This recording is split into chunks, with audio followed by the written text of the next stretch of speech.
Actualmente son conocidos 118 elementos dentro de toda la tabla periódica.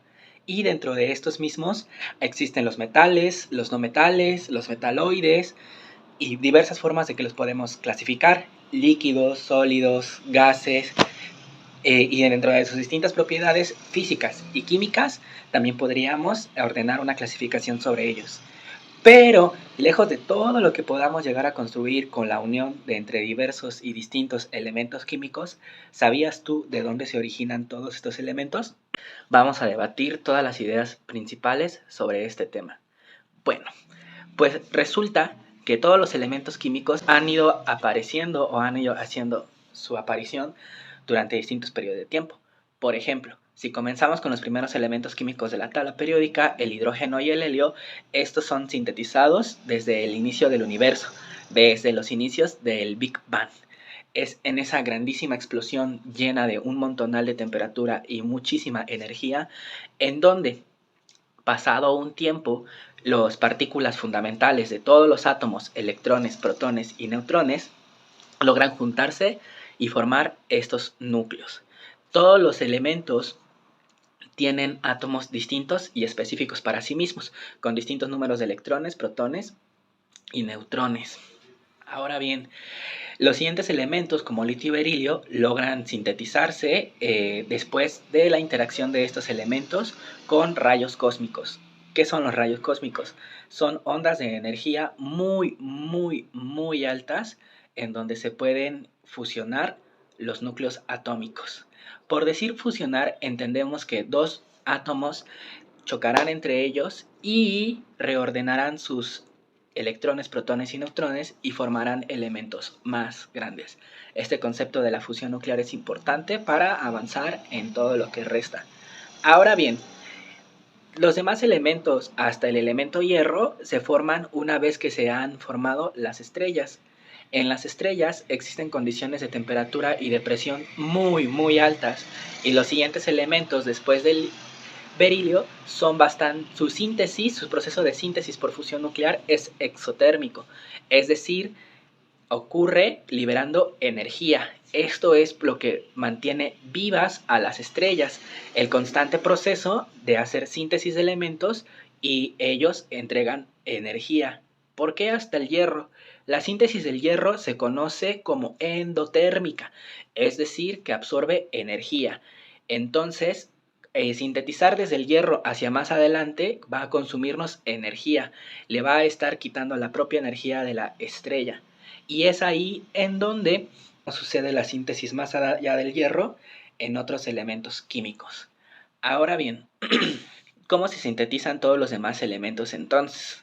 Todos los demás elementos van haciendo la síntesis, por ejemplo, en otros eventos muy energéticos llamados supernovas. Las supernovas ocurren cuando una estrella termina su ciclo de vida. Cuando una estrella ya no tiene la suficiente energía como para repeler la gran gravitación que hay sobre ella, lo que pasa es que se contrae hasta que la masa es súper mega pequeña, con muchísima energía, con muchísima temperatura, y eventualmente eso explota. La energía con la que una supernova llega a explotar es pero muchas veces más alta que la de, por ejemplo, una bomba atómica. En estos procesos de muy alta energía es en donde va sucediendo la síntesis de más elementos químicos.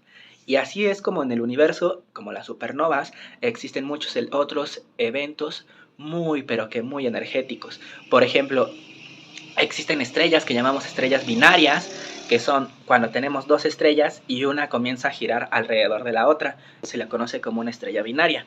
Entonces, imagina, si de por sí la explosión de una estrella es súper energética, la explosión de una estrella binaria es aún más energética.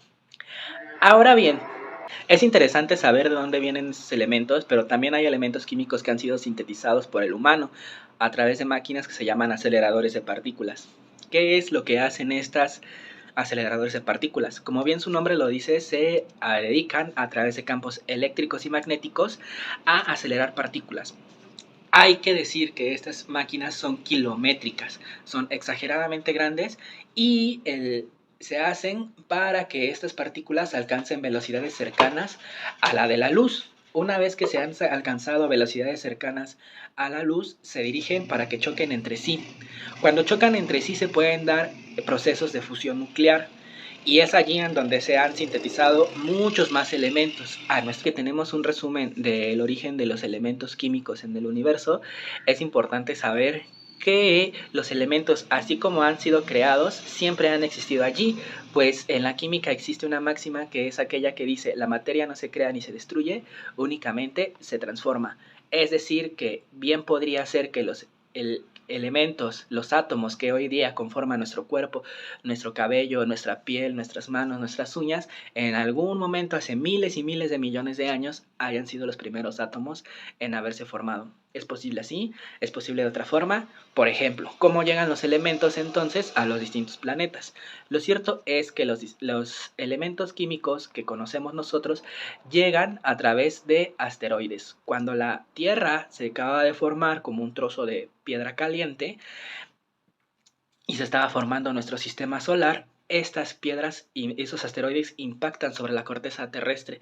Esos asteroides que andan rodeando todo el universo tienen muchas veces mucho, pero mucho de un elemento. Podría ser un asteroide kilométrico gigantesco de miles y miles de kilos, por ejemplo, de algún elemento: carbono, fósforo, por ejemplo, oro, plata, diamantes. En el universo se propician, como lo hemos tratado de destacar, muchas condiciones muy específicas y muy particulares de muy, pero que muy, muy alta energía, que nos regalan sorpresas bastante increíbles. Cuéntanos si conocías alguno de estos procesos, cuéntanos si conoces en particular cómo es que se haya creado algún elemento químico. Estás en Todos Juntos Aprendiendo.